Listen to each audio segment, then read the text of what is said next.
I'm Ginger Z, and you're watching Us Weekly. Can you say Us Weekly? Do you want a candy? You want a candy? Do you want to say Us Weekly? Yeah, good job.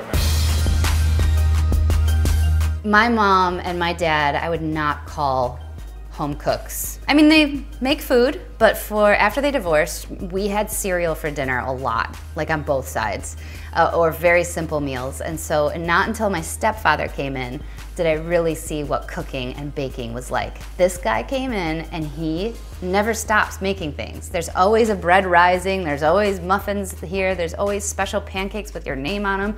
You wanna talk about a guy who should be given like the all #1 award of step parents ever? It's my stepfather, Carl, and he taught me how to cook.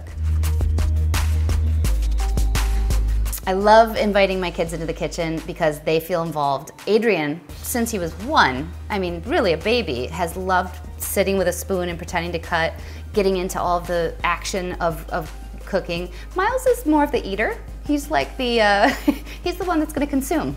We will produce, he will consume. This kitchen, now, especially because we started Ginger's Cook Club on GMA, it is busy all the time. We're always inviting people in, but just even without television stuff, it's a special place that I'd say 5 or 6 out of the nights a week easily, if not all of them, we make dinner.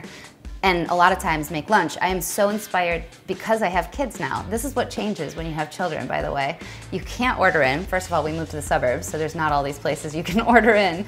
And then you really realize you need nutrition, you need something that everybody's gonna like. All of the taste buds have to be met in the house. And I feel like no matter who's in here, we wanna make them feel special and you know, make them a meal they'll never forget.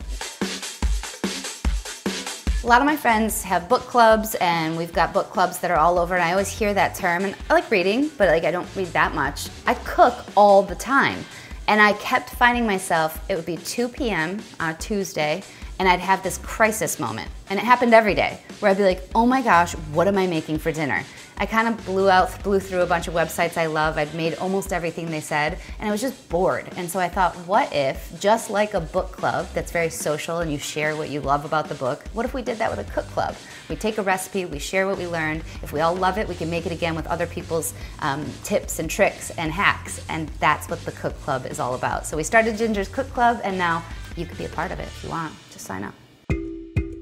There is no bigger factor, except for maybe the taste buds of my children, that impacts the food that I make than the weather. I mean, it is so driven, and here's the great part. When I go shopping, I've got the forecast days in advance, right in here. So I get up just before 4 a.m., and then I get ready really quickly because I get ready mostly at the studio. Get to the studio, I forecast the night before usually, talk about what we're gonna do. My routine really is just coffee and hanging with my crew and making it work. It's actually a really nice way to start the morning. One thing that I've started adding to my routine is when I get in the shower, when I get up, I've done the gratitude in the morning too. So the shower's all steamy and I have the glass doors, and so I'll make 2 little footprints with my heel and the little fingers with Miles and Adrian. So I set kind of an intention with them in mind, and then I write something that I'm thankful for on that wall, and then over on my other door, I'll write like a goal for the day, a focus. And so I think as much as people say like you have to speak it, you have to believe it,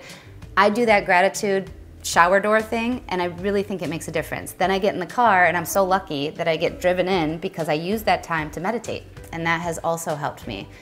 Interestingly enough though, meditation, like most people, it calms them down. Mine's like revved me up and made me feel more, which is supposed to be good. My therapist says it's good, so it should be fine. Thank you so much for coming inside our kitchen.